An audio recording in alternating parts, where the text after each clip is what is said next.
Alan is stripped of his nobility and banished from the city for being a low-level peasant who couldn't take on Sakura in a 1v1 and lacking a God-given gift. The truth, however, was that he totally forgot he is the protagonist of the anime. The story starts with Alan being woken up from what seemed like a dream of his death in a past life by his brother, who summoned him to his father's call and gave him an intense roasting session for breakfast on the way. He expressed how having an incompetent loser older brother like Alan was making his life a living nightmare, and seemed excited about this summoning as it seemed their father also shared the same sentiment. In the throne room, Alan's father, the Duke of Westfeld, picked up where his son left off and delivered the final sizzles by basically calling Alan a worthless level 1 retard who couldn't even receive a gift from the gods. He made it clear just how ashamed he was to have such a worthless, weak individual as his heir, and was fed up with breathing the same air as him. During these roasting sessions, Alan seemed entirely cool, like this was practically a daily routine for him. The Duke then proceeded to banish him from the ducal house of Westfeld. Outside the ducal house, Alan appeared relieved by the banishment and seemed excited to finally be free to find a life of peace, unlike his previous life. He decided to head for the borderlands on the eastern edge of the Westfeld territory, where he planned to live a drama-free life in solitude, where no one would fear him, which is a typical thought for a puny male version of Sakura who couldn't wield a sword properly. After walking quite the distance, he decided he had arrived at his destination when he seemed to notice something going on significantly far off in the distant woods with some wizard-level eye skill that he technically shouldn't have. There was a warrior with boobs on par with a fully grown Nezuko being attacked by clay monsters that regenerated after every strike. Alan, who was currently on a path to peace, was contemplating getting involved when he noticed who the warrior was protecting. The warrior, named Beatrice, was protecting 𝐒𝐔𝐁𝐒𝐑𝐈𝐍𝐿, the first princess of the kingdom of 𝐒𝐑𝐈𝐍𝐿, who coincidentally turned out to be someone who stood up for Alan in previous years when he was getting roasted for being a cowardly, worthless prodigy. Alan decided she was someone worth fighting for after taking a close look at her significantly developed body, and ran at the speed of light to save her, as Beatrice, who was supposed to protect her, had her ass handed to her by a bunch of clay Scooby-Doos. Lise had accepted her fate and was ready to transition into monster food when she called out Alan's name and opened her eyes to Alan beating the living shit out of the monsters. He then proceeded to heal Beatrice, who was missing her entire right ribcage. The girls were shocked as they knew Alan to be a useless Walmart-style Sakura, and when Lise asked how he had such powers, Beatrice conveniently suggested it was probably a gift of a rank the church was not aware of, to which Alan agreed. He asked her why she was in the borderlands, to which she revealed she had received a revelation from the gods that led them to a Kroom village that was nearby. They were on their way there when they got attacked. Alan fixed their wagon and then journeyed together. In the wagon, Lise asked why Alan was in the borderlands, and he revealed how his father basically disowned him for being a subpar degenerate, and asked why she didn't decide to arrest him, as his new discovered powers could make him useful to the Ducal of Westfeld, to which she responded that she didn't arrest him because he was a friend. It was clearly not because he had just saved her from meeting the gods that gave her the revelation in the first place. Once in the village, they noticed how empty it seemed at first and were curious as to why no monsters had been seen ever since they hit the road. Upon closer inspection, they found all the villagers gathered around a house. They were just on time to see a scrawny old man force a flat-chested girl out of his house, refusing to speak to her and demanding she leave, probably because of how flat she was. Lise knew the girl and revealed that she was most likely the light that was revealed to her by the gods. Confused, Alan asked what she meant, and she revealed that the girl named Akira had received a gift called Braver, which is only given to one person in every generation and makes the bearer their hero. This would at least make up for the girl's lack of any significant growth in the appropriate departments. She said that the revelation had sent her to be the light's guide through the darkness. In the tavern, Akira revealed that she was casually wandering the woods near the village, because that's definitely a normal thing to do, as a scrawny, flat-chested female hero when she ran into a kid who claimed she escaped after being offered as a sacrifice to a dragon that resided in a nearby mountain. This explained why there were no smaller beasts nearby, as they were probably weaklings who wouldn't dare upset the mighty dragon. She went to ask the village chief about the little girl's claims, which was when Alan and Lee showed up as the old man refused to speak to her. Alan figured out that the villagers probably planned to offer a sacrifice to the dragon to get its protection from other beasts. Akira, the hero, decided that she was going to slay the dragon. Because why not? Lise and Beatrice also decided to join in, curious about the dragon's true intentions. Being nearly ripped to shreds by some clay dogs was clearly not enough for them. They thanked Alan for his help so far, to which he responded by deciding to stick with them, as he couldn't abandon his friends who conveniently happened to be 3 royalty-level beauties. In the mountains, Akira decided on a strategy that was basically her walking straight into her death with an almost psychotic level of confidence, while Alan, Lise and Beatrice snuck up from behind. Alan figured that his previous family were probably aware of the dragon and probably built the Kroom village to offer sacrifices in exchange for the dragon's strength in maintaining peace in the borderlands.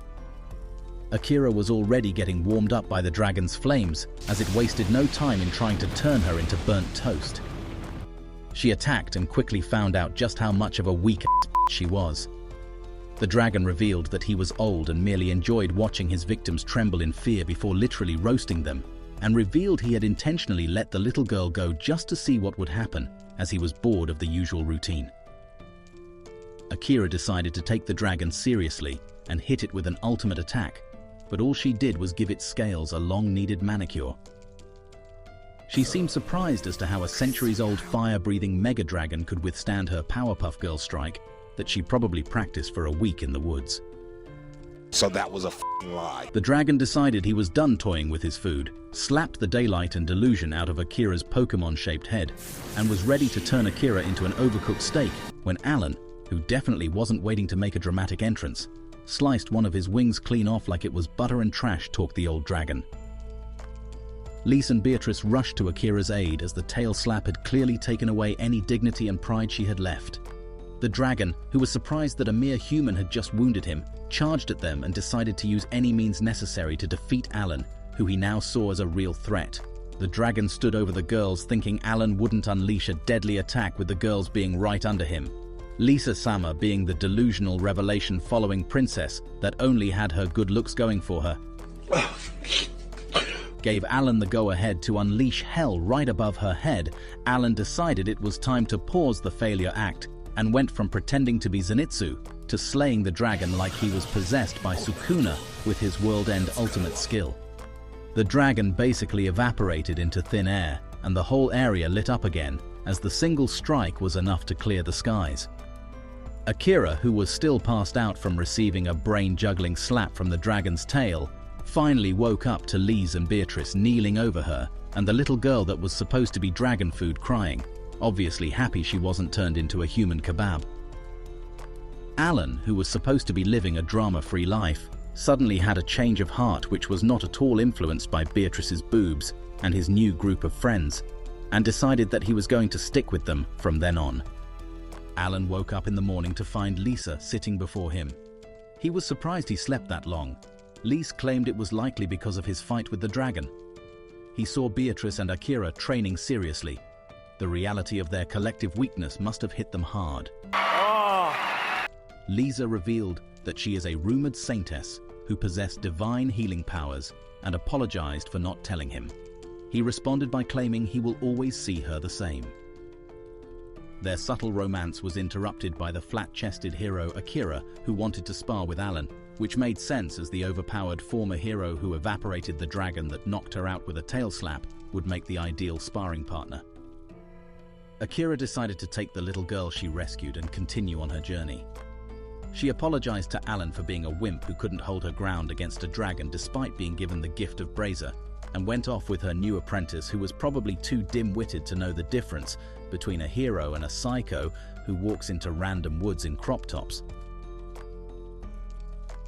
In the Westfelt throne room, Alan's father and his brother Brett spoke to a mysterious man about the death of the Red Dragon King. They revealed that the dragon was meant to kill the hero Akira, and the clay monsters were meant to kill the Princess Adoastella. They were surprised they had survived. They were aware of the princess being a saintess and clearly wanted her and the hero Akira to be wiped from existence. The Duke asked about an elf, To which the mysterious detective-looking man, who was definitely not pulling off his moustache, responded by asking to not be rushed, as he would soon present the elf's head to the Duke. The Duke claimed he would soon have his revenge on the gods and the kingdom. In the wagon, Lise, Beatrice and Alan decided to journey to a village named Granholm, where Lise had an elf friend named Noel, who was a smith that would help Alan with his sword as it broke after his battle with the dragon. She also apologized for dragging Alan into a clay dog and dragon-slaying fiasco, simply because a revelation told her to take a trip to uncharted territory. They camped out in the woods at night, and after Lisa-sama casually fell into Alan's lap and jumped up acting all innocent, Beatrice teased the couple. Lisa revealed that Alan was actually her ex, which explains why she thought about him as she was about to become mincemeat during the clay monster attack. They were actually betrothed to each other from a very young age. Alan recalled the first time they met, which was the night of the roasting at the nobleman meeting, when he decided to head to the balcony and cool off from the endless stream of roasts that probably scarred him for life. The next day, they arrived at Granholm and made their way to Noel's cabin. After noticing a strange absence of metal banging noises, they walked into the cabin, which Alan revealed was left open, and Lise found Noel seemingly passed out and screamed terrified, as though Noel had gone to meet the elf gods. Beatrice pulled her up and revealed she had randomly fallen asleep on her cabin floor and left the entrance wide open, a typical characteristic of the psychos Lisa-sama seems to keep as company. Turns out Noel passes out due to exhaustion after going all out to make weapons and needs to be revived by Lise or take a long-ass nap. After waking up, Lise introduced Alan and asked her to craft a sword for him, which she initially declined after seeing how his previous sword was already destroyed. But after a closer look, she sensed a certain level of power and decided she wanted to create a sword that would surpass the type a hero would wield for Alan. He agreed, and she flung them out of the cabin to go full beast mode on the sword. She reminisced about Vanessa, who looked like a retired Mikasa that did an absurd amount of pull-ups. Outside the cabin, Lise and Beatrice told Alan that they would have to get a lodge to stay as Noel didn't entertain guests while working. There was a mysterious girl spying on them from the trees above who was clearly too obsessed with the color purple. The purple pantheress was working for the mustache detective and reported what she saw to him, which made him curious as he thought Lise only had a female guard. At the lodge, Lisa suggested Alan seek out the Adventurers Guild to trade in the items they retrieved from the dragon for cash, as they would be worth a lot of money and could help Alan, who was a broke outcast, while she and Beatrice would do some window shopping around town. At the Adventurers Guild, Alan requested to trade in the dragon scales, and this sent the receptionist into anaphylactic shock as such a high-level item isn't common. She left to find her manager, and Alan was approached by Mustache Senpai and Purple Pantheress.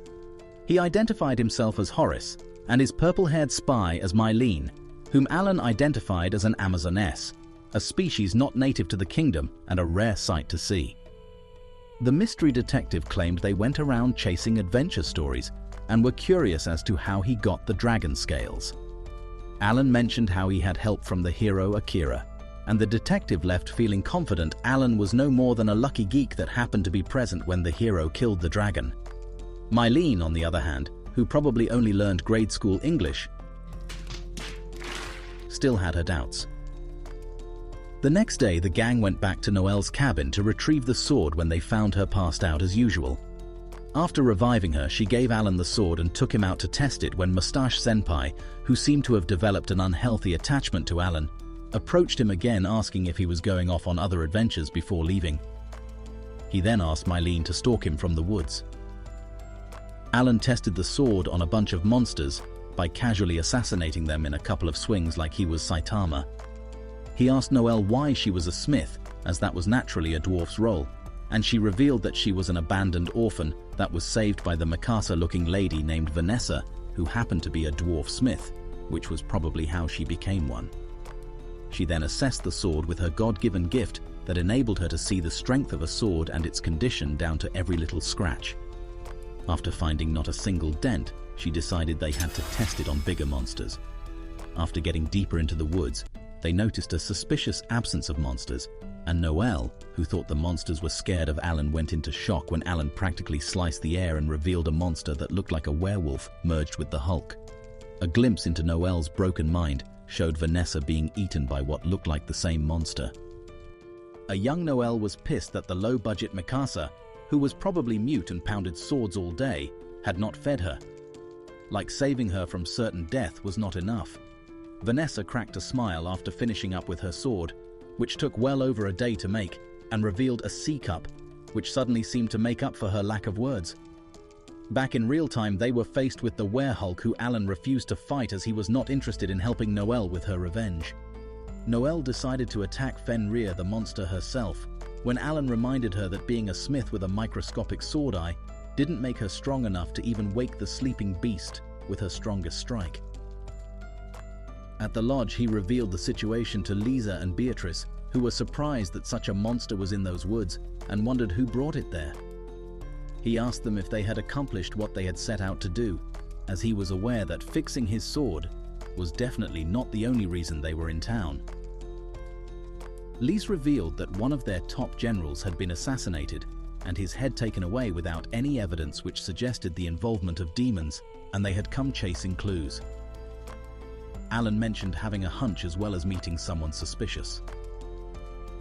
The low-grade English-speaking Amazoness stood over Fenrir the wolf monster, who was still sound asleep, and wondered who broke the cloaking spell that shielded it. She considered it being the power of Alan's strike, which wouldn't make sense as he was supposed to be a puny vegetable that happens to always be in the company of damsels that need saving. Back at Mustache Senpai's hideout, she claimed there was nothing new to report. He then ordered her to fetch him Lise and Noelle's heads, to which she hesitated but quickly accepted after he initiated some collar-like spell that seemed to make her obey his every wish. Back at Noelle's cabin, she was busy hammering away at Alan's sword after he revealed that it was not strong enough to damage Fenrir, but could be enhanced if refined properly. She eventually passed out after hours of pounding and spent the night dreaming about her past, which revealed that Mustache Senpai was the one responsible for bringing Fenrir to kill Vanessa for her ability to create swords that rivaled sacred swords. Noelle only survived the onslaught because Akira, the hero who seemed competent for once, showed up and managed to force Horus and Fenrir to retreat after slashing the monster with a strike of her sword. She woke up at dawn and finally finished refining Alan's sword. At dusk, she went into the woods alone with the sword to get her revenge on Fenrir, despite having the sword skills of a sponge. Due to the newfound power of the blade, it was enough to wake up Fenrir, who immediately knocked reality into her elven brain by slamming her into a tree. Mustache Senpai came into the picture, and after recognizing her as the little girl that was with Vanessa, he offered her a job as his servant in exchange for her life, because she apparently possessed the eyes of the fairy sovereign, Graham Sight, which made her one of 5 in the world who had an inborn gift. She decided that she would rather become Fenrir's desert than serve him, and was about to be finished off when the king of perfect timing Alan showed up and knocked Fenrir on his ass with a Saitama-style single strike. Mustache Senpai revealed that Alan's presence there meant the princess was practically a sitting duck, waiting to be put out of its misery by his Amazoness assassin. Alan, who had experienced schemes like that in his precious life, told Horus that he was already prepared and had set up a barrier to cancel Miele's invisibility. Back at the lodge, Miele had been discovered by Beatrice and Lise and had successfully knocked out Beatrice, which wasn't a surprise anymore, as being knocked on her ass was Beatrice's main trait. Miele held herself back from sending Lisa-sama up to heaven and gave Beatrice a chance to finally do her job right by knocking her purple ass out. In the woods, Alan, who could see all the way to the lodge due to years of expertise as a pervert, saw that Lise was safe and informed Mustache Senpai of his spectacular failure. Horus sent Fenrir to finish him off, and once again with a single swing of expert swordsmanship like Levi Ackerman, Fenrir was put to permanent sleep. Mustache Senpai made a very swift exit as he clearly had no interest in meeting his maker just yet. Alan proceeded to piggyback Noelle back to the lodge after healing her, as the beating she had received had almost sent her to the elf gods. Once at the lodge, the group discussed what to do with the Amazoness, who was now free of Mustache Senpai's spell. after she revealed that she had no home to return to, so Noelle decided to take her in. Back in the woods, Alan sent out an energy strike that tore up the ground and ran through Horace the mustached detective just as he thought he had run far enough. But before Alan could get to him to get some answers, a demon had put him and his mustache out of their misery. At Westfelt Castle, the Duke and his son Brett, Alan's ex-family, were taunting the demon for his failure to assassinate Lise and Noelle. The demon agreed to personally see to their demise, while the Duke and Brett decided to handle Akira the hero and the Archbishop, respectively. A glimpse into Lisa's past showed a fleet that carried her and her uncle getting attacked by a barrage of monsters on a mountain trail. Her uncle took down the final monster as he fell to his death as well. The gang entered a village, curious as to why they seemed so busy. They asked a local, who mentioned that they were preparing for a festival known as the Returning Spirits Festival, where they celebrated their dead ancestors and welcomed their spirits, which definitely didn't seem sketchy. They asked if the locals had seen any silver-armored knight, to which they said no. While at the previous lodge discussing the general's assassination, Noelle had revealed rumors of a ghost in silver armor covered in blood that could be found in the village, which was what led the gang to the village. Noelle mentioned that the ghost was seen in the cemetery. While walking through the cemetery at dusk, Beatrice, who after years of being the princess's guard should be a formidable warrior, was literally shaking in her boots as the thought of ghosts terrified her. They came across a man who seemed to lack pupils and sounded like a broken record. He directed them to the village chief's house, and they followed him, ignoring the fact that he was clearly a zombie. At the chief's house, he claimed the rumors were false and offered them a place to stay. Late into the night, Lisa woke up to see her supposedly dead uncle outside her window and chased after him into the woods. Being the smart girl she was, she got to the cemetery and was attacked by white-eyed zombies that came out of the ground. Thankfully, it was a dream, and Alan had woken her up. The silver-armored knight rumors had triggered memories of her dead uncle, whom she deeply missed. The next evening at the festival, Lise asked Alan and Beatrice to join the dancing while she stayed back. After hearing her uncle's voice and seeing him in the crowd heading towards the woods, Lisa the Wise chased after him alone into the night woods, because it's normal to chase after dead relatives. After catching up to him, he claimed to resent the royal bloodline and told Lise that her father, his older brother, the king, wanted her dead, as well as 4 other people, including Noelle and the Archbishop, for being the only 5 people in the world who had inborn gifts that made them puppets to the gods and a threat to the kingdom. He requested she leave with him, and after she declined, he decided to unalive her because that would be the loving thing to do to his niece. As he was about to split her in 2, Alan, the Lord of Dramatic Entrances, showed up and saved her as usual. Alan then freed him from what seemed like puppeteer's magic, revealing that he was being controlled by a demon. Lisa's uncle revealed that although he was being controlled by a demon, he also had resentment towards the royal bloodline, as the politics of royalty came between his relationship with his brother, and revealed that it was a demon that was behind the plan to kill the 5 people with inborn gifts and not the king. He then asked Alan to protect Lise, and also requested to spar with Alan before he went back to being dead when the spirit festival ended. Back in the village, the festival was over, and the village head approached Alan and asked when he became aware of the fact that the village was a literal ghost town filled with zombies. Alan claimed he knew from the jump, but didn't want to interfere.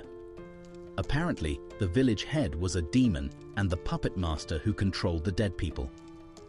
He suddenly grew interested in adding Alan to his collection and raised an undead army to bring him down. They were all immediately sent back to the spirit world with a single swing of his blade, and Alan claimed his prize. At the Westfelt Castle, Brett scoffed at the demon for failing yet again. Turns out their demon had become more incompetent than Prime Sakura. He claimed that Lisa's death was no longer important, as they already had the Archbishop's head. The next day in the wagon, Beatrice reassured Lise that she would remain at her side at all times, even though that clearly meant she would be knocked out most of the time. Alan had just discovered that his ex-brother was responsible for Lisa's uncle's puppeteering, as well as the general's assassination, after taking a close look at the demon's runestone when Lis received a call alleging that the assassinated general had returned. Brett woke up from a dream that showed how painful his childhood was after the death of his mother had turned his father, the Duke, into a cold man that only wanted power. He reminisced on his hatred for Alan, his older brother. In the throne room, he greeted his father, who laughed with an evil excitement as he revealed it was time to exact their revenge, while Brett had decided that he alone, the kid with daddy issues, was fit to rule over the kingdom. The townspeople had clamored together in groups throughout the city, filled with gossip about the reappearance of the assassinated General Cyril.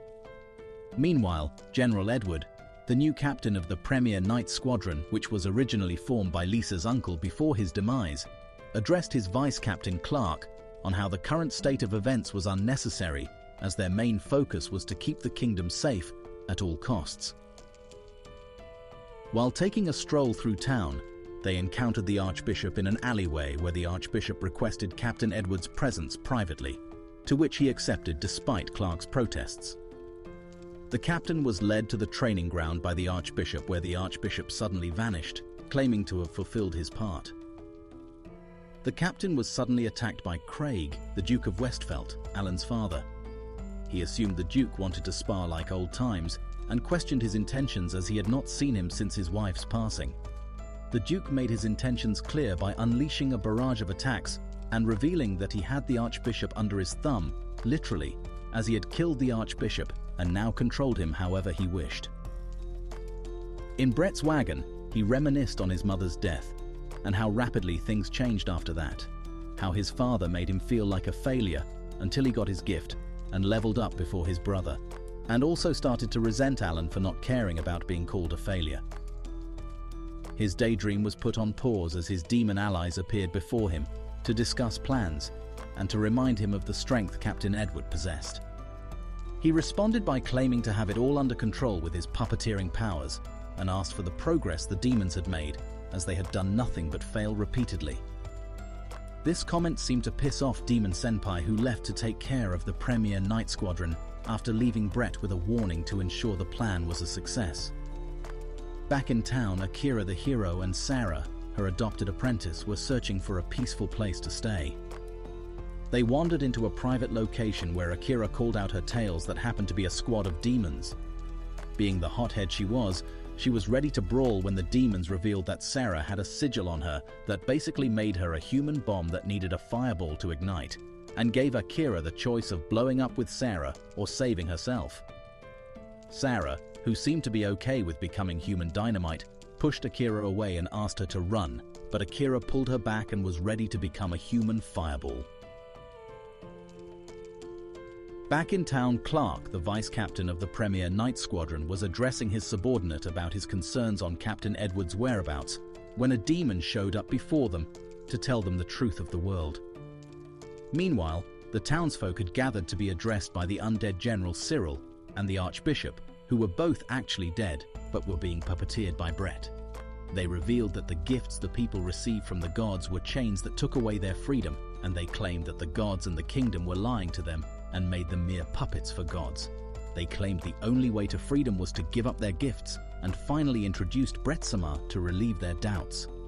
Brett revealed a 20 feet tall clay monster who they claimed would serve as their defense. Brett further claimed that his gift, called Marionette, was the key to unlocking the people's hidden latent gifts and would free them from having to depend on gifts from the gods. Brett then revealed a demon to the people and claimed that the demon would be that savior that ensured they received their power, which definitely made sense. The praises that followed made Brett feel an overwhelming sense of power and accomplishment that he had always longed for. His daddy issues had finally served a purpose. Back at the training ground, Captain Edward was getting his ass kicked by his old-time friend Craig, who wanted nothing more than revenge against the gods and the kingdom for the death of his wife Marielle. After taking enough hits, Edward realized that Craig had leveled up to a point where his power rivaled God's, which meant he was definitely not winning that battle, as Craig had basically become an angry, power-hungry Sukuna. Meanwhile, his vice captain Clark was done listening to the demon's truths and was still bent on fighting for his kingdom. The demon went incognito and sliced through the Premier Knight Squadron like their armor was made up of silver-painted sponges. The demon was about to permanently retire Clark when Beatrice, the ghost-fearing princess guard, came to the rescue. On the training ground, Craig was done showing Edward who was boss and was about to add him to his undead collection of puppets when what seemed like a demon appeared. The demon charged at Craig and revealed itself to be a poorly disguised Akira, the hero who survived becoming a human fireball because Alan had cancelled the sigil placed on Sarah when they first met. Meanwhile, back in town, Brett was definitely enjoying his newfound power and fame when he received the shock of a lifetime upon seeing his older brother Alan. His daddy issues definitely didn't prepare him for such a surprise. Beatrice confronted the demon about the assassination attempt on Lisa Summer and its collaboration with the Duke of Westphalt and his son, Lord Brett Summer. The demon decided to spill the beans as it thought that was the last thing Beatrice the Frayed would hear. Meanwhile, Alan had a transmission device that basically revealed the entire conversation between Beatrice and Demon Senpai to the public, in front of Lord Brett, who immediately started to freak out and probably forgot he was supposed to be putting on a show, and eventually called out Alan for ruining his scheme, unintentionally admitting to everything in front of his adoring fans, who immediately came back to their right senses. Clearly, a demon being introduced as their savior didn't do it for them. They then began protesting against Brett, who decided to use his puppets, which also included several knights to subdue the people. Alan broke off all the puppet strings, pulled his brother down and buried his head into the ground with a Bakey-style power punch. Brett then unleashed the 20-feet-tall monster against the people, along with an onslaught of several other monsters, and turned what was supposed to be start of his empire to a stampede similar to Aaron's rumbling. Meanwhile, Demon Senpai was struggling to get his hands on Beatrice, who was also going incognito thanks to Mayala's help, who had come along to help her, seeing as getting knocked out wasn't an option she could afford anymore. The demon was about to escape when Beatrice sent him straight to hell, redeeming herself and her accumulated failures in one strike. Clark, the vice captain of the Premier Knight Squadron, thanked Beatrice for saving them and had gathered his men to go protect the kingdom from the demon onslaught that was happening, when Noel showed up with a bag full of weapons for the brave squadron knights, who for some reason didn't have weapons of their own. Back at the training ground, Akira was just realizing how strong Craig was. Edward revealed that Craig's gift was known as the Undertaker. That basically meant he could foresee the future. Edward mentioned that Craig's dead wife wouldn't have wanted to see him rampaging in anger, when he revealed how the source of his anger was the fact that his wife Marielle, who was given the Holy Grail / Sacred Mother gift that meant she was to give birth to a hero, had given birth to Alan the Failure and his brother Brett, and died shortly after. This was the root to Craig's deep-seated anger and rage-filled rampage, as he believed that the gods merely toyed with his wife's life, and despite being able to foresee her death with his gift, nothing he did changed the outcome. Basically, the gods gave his wife a death sentence and gave him the power to see that death numerous times. Their gods must really have a thing for mysterious ways. The demonic power he used took the last light of his life in exchange for more power, which he used to knock out Akira and engulf Edward. This allowed Edward feel his pain, which Edward acknowledged and apologized for, before getting stabbed to death by Craig, who refused to let anyone claim to understand his pain. He was about to send Akira to Hero Paradise when, like clockwork, Alan appeared right on time, blocking the attack from finishing her off. Craig, who acknowledged the presence of his failure son, wasted no time attacking him and was left questioning the depths of his hate when Alan kept blocking his attacks. He unleashed every bit of rage he had left on Alan and engulfed him in his pain, sorrow and anger as well. Alan saw all the beautiful memories that led his father down the path he took and decided it was time to end the pain. He unleashed his own attacks that left his father leaking out blood. A truly beautiful family reunion. Craig, being the relentless, stubborn ass he was, finally let off all the power that was held within him, creating a power-filled whirlwind that grew bigger by the second and soon covered all the land in darkness. Alan decided it was time he stopped his father and released his ultimate skill. He was once again taken into what was left of his father's rage, which he destroyed with his blade. Finally ending his father's rampage, Craig slowly disintegrated into the air as his life force was now gone. In the castle, After saving the kingdom, the king offered Alan the position of duke, which he humbly declined, as he still sought out an adventure-filled life and had decided to head back to Granholm with Noelle and Mayale. 𝐒𝐔𝐁𝐒𝐂𝐑𝐈𝐏𝐲 chased him down and requested to come with him after changing her name to Lisa Westfeldt. Leaving her royalty behind, she had left Beatrice, her Sakura-level bodyguard, to be with her ex, who had a thing for dramatic entrances. Beatrice the Frayed, who was basically useless without 𝐒𝐒𝐁𝐒𝐒𝐑𝐈𝐏𝐲, was left doing everything she could to get back to her precious princess. A mysterious lady with the same pervert-level eye skill as Alan watched over him as he walked off into the sunset with his crew of various categories of Sakura.